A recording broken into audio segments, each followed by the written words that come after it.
I didn't hit send right away. I just stared at that blinking cursor, heart pounding, coffee gone cold. My inbox sat frozen in time, like a crime scene I wasn't supposed to touch. Because here's the thing, Eleanor and I hadn't always been boss and employee. We were partners, co-founders, friends. She was the reason I'd turned down offers from Google and Tesla. Back then, Crescent Dynamics wasn't a company. It was an idea scribbled on a napkin at 2 a.m. over diner fries. So what the hell had changed? The first red flag, I realized, hadn't even looked like one at the time. It was about 6 months ago. Eleanor had started calling meetings without me. Just quick investor updates, she'd say, smiling too brightly. I didn't question it. She was the one who enjoyed pitching. I just wanted to build. But then she started dropping names. People I'd never met. Tyler's got a new funding lead. Or I've got to run this by the board first. Board? We didn't even have one. When I asked, she brushed it off.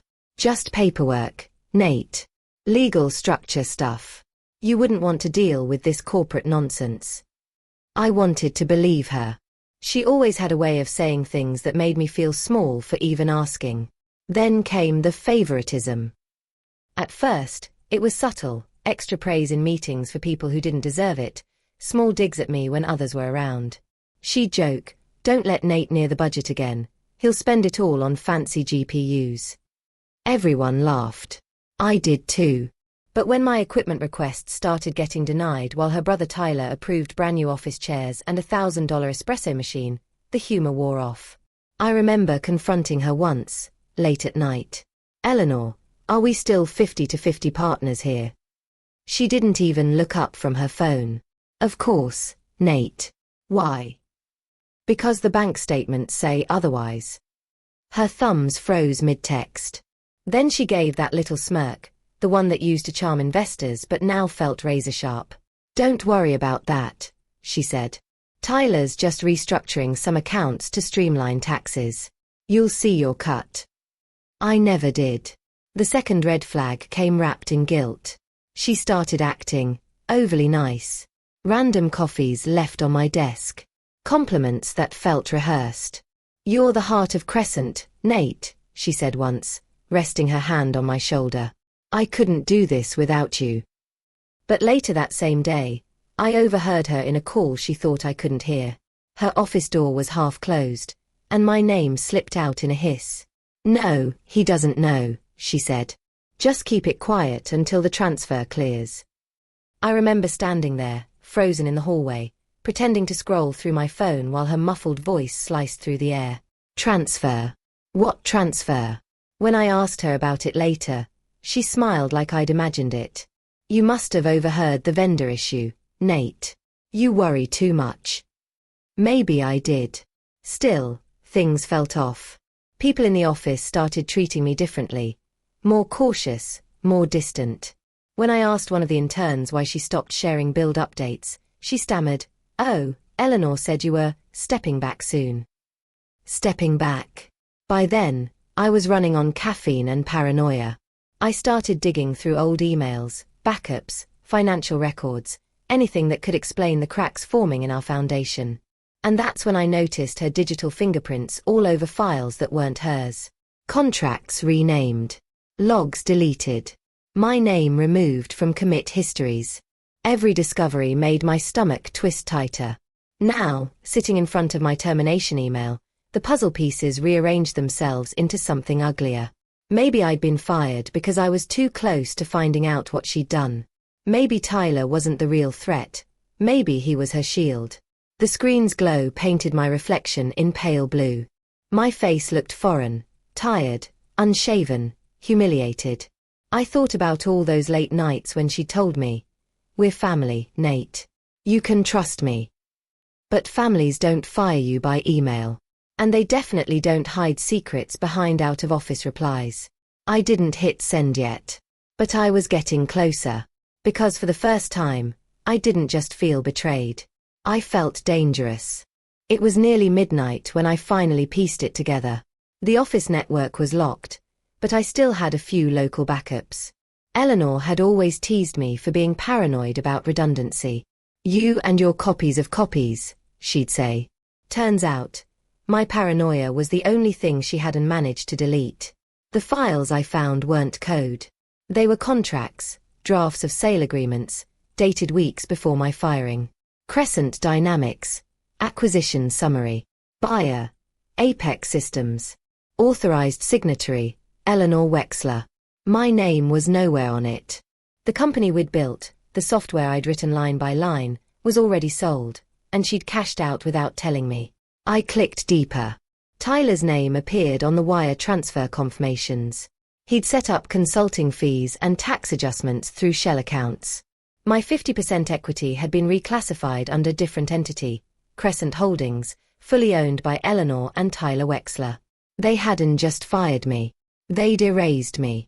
I don't remember standing up, but I was suddenly pacing the apartment, heart hammering so loud it drowned out the city noise below.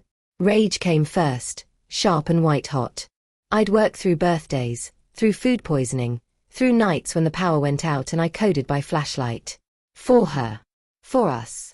And she'd stolen it all with a signature. I tried to make sense of it. Maybe she'd been pressured by investors. Maybe she'd planned to tell me after the deal closed. But then I found the final email thread, the one that sealed it. From Eleanor Wexler. To Apex Legal Team. CC. Tyler Wexler. Subject. NDA confirmation. Please ensure Nathan Cole's access is revoked before he discovers the transaction. He believes the sale fell through. My hands went numb. That was the moment the betrayal became real. Not a misunderstanding, not a mistake, but a decision. She'd chosen profit over partnership. And I'd been the fool who built the fortune she sold. I sat back down, staring again at that cursed termination email, the one that had started it all. The reply all button waited there, small and harmless looking. If I clicked it, everyone copied on that thread, executives, investors, even the Apex legal team, would see what she'd done. I could attach every file, every receipt, every lie she'd ever buried under corporate language. But part of me hesitated. Not out of mercy, out of strategy. Because revenge done wrong burns fast and dies quietly. But revenge done right? That spreads. I closed the laptop slowly, forcing my hands to stop shaking. The anger wasn't gone. It had simply condensed, becoming something heavier, colder. Eleanor wanted me invisible. Deleted. Forgotten. She was about to learn what happens when you try to erase the wrong person. And next time I hit reply all, it wouldn't be by accident.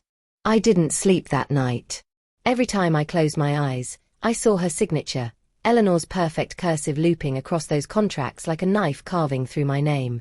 At 3:17 a.m., I found myself back at my desk, laptop open, fingers hovering over the keys.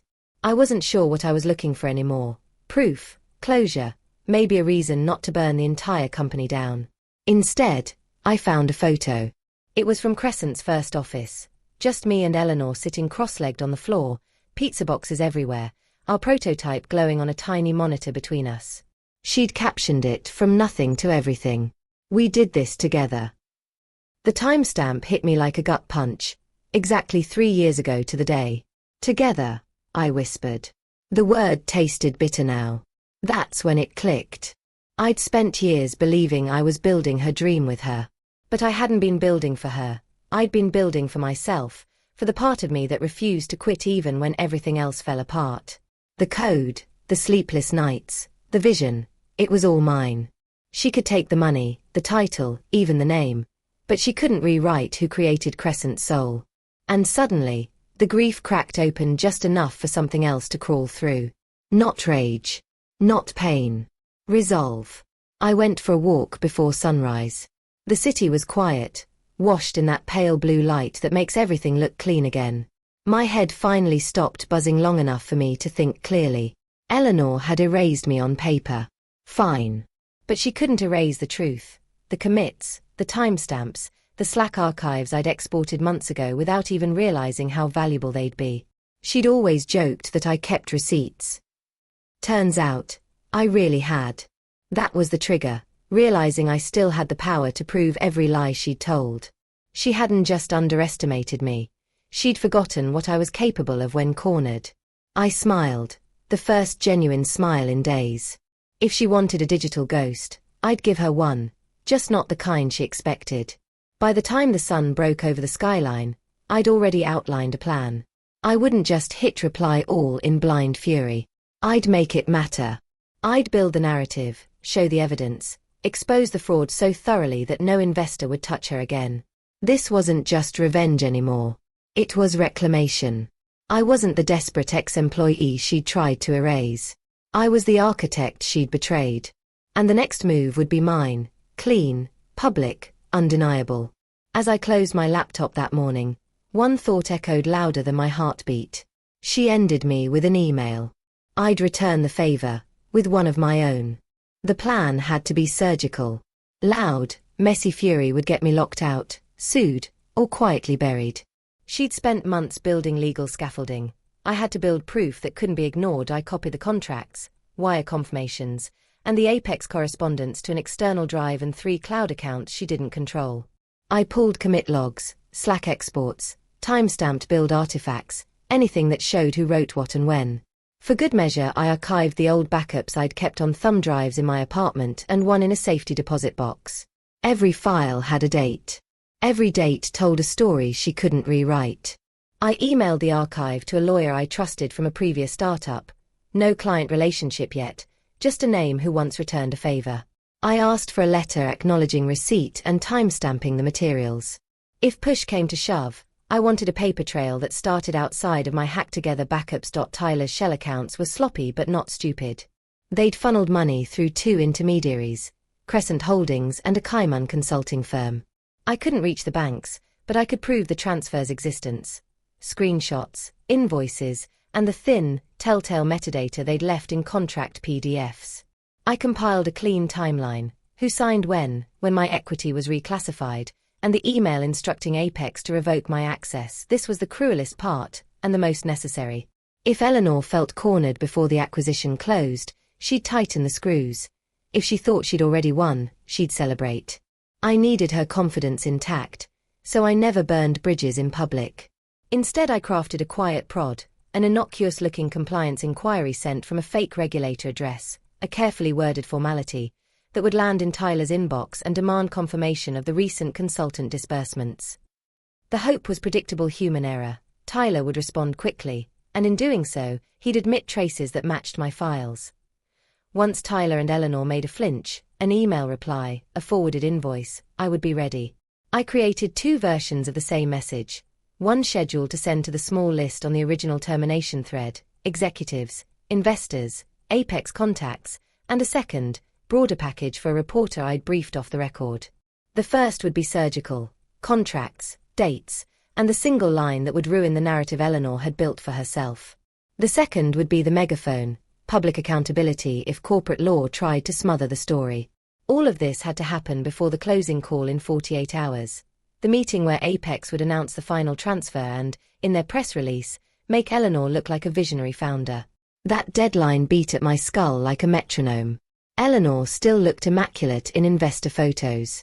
Tyler still had the posture of someone who believed himself untouchable. Around them, the office hummed with celebration plans. They were so confident they were already scheduling champagne. I tasted iron and coffee and determination. I didn't want to be the person who destroyed everything for the noise of it. I wanted justice that resonated. The drafts sat ready. The trap was baited. I counted down the hours and tried, absurdly, to steady my breathing. When the first unexpected reply came into Tyler's inbox at 2 a.m, my phone buzzed on the table. My thumb hovered over the scheduled send. I closed my eyes. The next move would decide everything. The phone buzzed on the kitchen counter like a rattlesnake. My thumb hovered over the scheduled send as the thread of my life tightened to a single, stupid-seeming decision. Hit send, or never know what might have been. Then Tyler's reply landed. Short, sloppy, exactly what I'd baited for. From tyler.wexler@crescent.com to compliance@reg-check.org. Subject, disbursement confirmation. Yes, the consultant payments were processed through Crescent Holdings and Apex Consulting. Transfers cleared last week. I approved the final routing. Call me if you need docs. There it was. His admission, consultant payments, Crescent Holdings, routing. A clean complement to my mountain of dated contracts, wire screenshots, and the lawyer's timestamped receipt. Human error had done what brute force never could. My fingers trembled as I attached every piece. Contracts signed by Eleanor, the Apex correspondence, Tyler's reply, bank screenshots, and a single PDF. The lawyer's acknowledgement stamped with a time and a firm letterhead. In the body of the email I typed 4 lines. No flourish, no revenge porn prose, just a scalpel. 2. All. Subject, termination notice, correction and evidence. Attachments, 1. Contract archive.zip 2. Wire timeline.pdf 3. Tyler response.ml 4. Lawyer receipt.pdf. I attempted to resolve this privately. I was terminated by email on date. The sale of Crescent Dynamics to Apex Systems closed without my knowledge. Attached are dated, timestamped documents proving the transfer of equity, the reclassification of my shares, and internal instructions to revoke my access. I've also included a recorded admission from Tyler Wexler, tylerresponse.ml. If you value your investment, investigate these materials immediately. I didn't press reply all as retribution. I pressed it because the truth needed to live in the same inboxes that had watched me disappear. The first ping was quiet. Then another.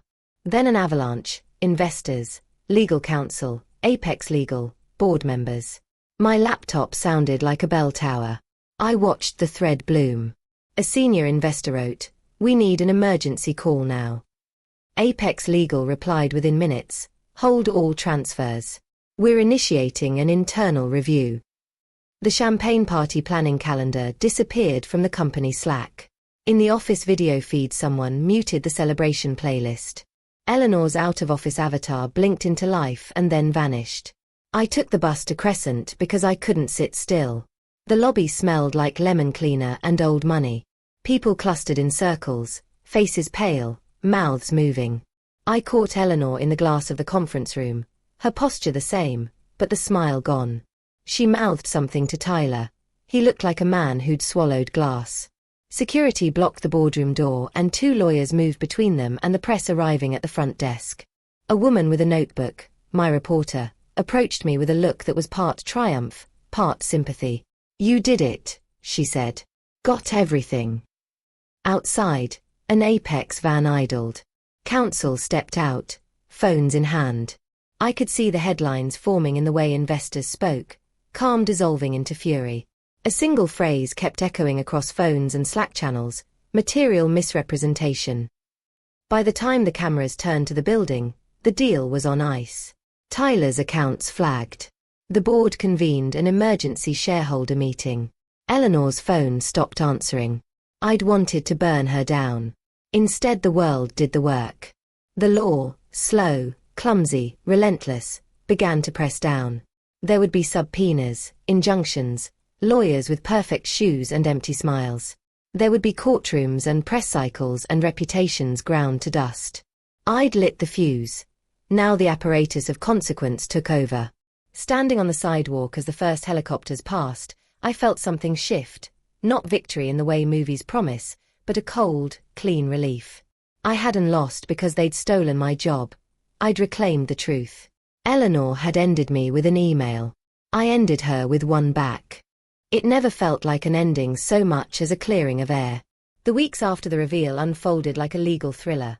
Subpoenas, emergency board meetings, and investors who suddenly remembered they cared about governance. Apex put the acquisition on indefinite hold. Tyler's shell accounts were frozen. Forensic accountants traced enough irregularities to prompt a criminal inquiry. The board, embarrassed and furious, voted Eleanor out that same afternoon. She left the building with a packed bag and no press statement beyond a single, shaky tweet that lasted 10 minutes before it was taken down. The press didn't need to invent a villain. They found one who wrote her own confession in the form of signed contracts and forwarded emails. Investors called me. Some apologized. Others quietly thanked me for protecting their interests. A reporter I'd briefed ran an exclusive that framed the whole thing. A co-founder erased, a sibling CFO who thought he was smarter than the audit trail, and a deal built on misrepresentation. The headlines were brutal and, truthfully, deserved. Legally, things were messy and slow. Lawsuits can be cannons that fire for months or years, but the crucial first blows had landed. The sale was paused, the board installed interim leadership, and regulators opened an inquiry into Crescent Holdings and the consulting shell. Tyler got taken in for questioning. Eleanor's name was already toxic across investor circles. More than one firm who once courted her refused further contact. Her carefully cultivated image as a visionary founder unraveled in the very arenas she'd used to weave it. As for me, the public vindication didn't cure the bruises. There were nights when I replayed that first email and still felt the knife of it. But something else changed. People I'd never met reached out, engineers, founders, even a handful of former investors, saying they respected what I'd done. Offers came, not for revenge, but for partnership. A small syndicate reached out to help me spin a new venture anchored in transparency. Other times I declined. I wanted something cleaner, built differently this time. The sweetest part wasn't the small reversal of fortune or the checks that eventually settled to keep the lights on. It was watching the narrative flip. The same investors who toasted Eleanor at launch parties now asked for my counsel on governance. The same Slack channels that had ghosted me sent messages apologizing. Not all wounds knit cleanly, but the truth, immutable, time-stamped, undeniable, had a way of righting wrongs that vengeance alone couldn't. So here's the thing I want you to carry with you. Betrayal can feel like an erasure, but receipts are stubborn. Paper, pixels, timestamps, they remember what people try to forget. Have you ever been betrayed like this? By a partner, a boss, or someone you trusted? Drop your story in the comments. I read every single one. If this resonated, hit like, subscribe, and ring the bell. There are more stories to come, and I promise they'll be worth your time. She fired me with an email. The world replied with a subpoena, and that was the last message she ever sent me. When I saw the subject line, termination notice, effective immediately, I thought it was a joke. I was halfway through my morning coffee, still wearing the same hoodie I'd been coding in for 3 days straight, when my laptop chimed. The email was from Eleanor Wexler, my manager, mentor, and until about 30 seconds ago, the person I trusted most at Crescent Dynamics. She hadn't even CC'd HR. Just me. Cold. Clean. Final. Effective immediately. Your position as senior developer is terminated. Please return all company property by end of day. Your access will be revoked within the hour. No explanation. No warning. No meeting. Just one line that erased 4 years of building her dream product. Our dream product. I stared at it, waiting for the punchline. Eleanor loved pranks. She'd once sent a fake urgent bug report at midnight just to make me laugh when we were crunching for a release. But this didn't feel like her usual brand of mischief. There was something venomous in the silence between her sentences. I hit refresh. Then again. Another email dropped in, an auto-response. Eleanor Wexler is currently out of office. That's when my stomach sank. Eleanor and I had started as equals, 2 scrappy engineers in a co-working space trying to build something that mattered. I wrote the code, she handled investors. We used to joke that I built the brains, she built the face.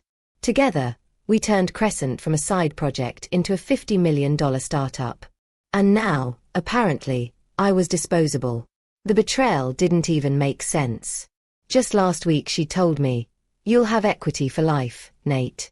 We're in this together." Now my keycard was dead. My files were locked. And my name had vanished from the team's Slack overnight. I wasn't angry yet, just stunned. I read the email again, zooming in on a tiny mistake. She'd accidentally left my address in the CC field instead of the BCC. Which meant I could see everyone else who'd received it. 7 executives, 3 investors, and one name that made my heart stop. Tyler Wexler. Her brother. The company's CFO. The one person I knew she never trusted. Eleanor once told me, "If you ever see Tyler on a thread I didn't start, tell me immediately." But she'd put him there. Herself. That's when the unease crept in. Maybe this wasn't just about me losing my job. Maybe it was about covering something up. I opened a new draft. my fingers trembling. The cursor blinked beside her message like a dare. To all. Subject: termination notice. I smiled. Slow, deliberate, dangerous. If they wanted to fire me by email, they'd learn what happens when you hit reply all.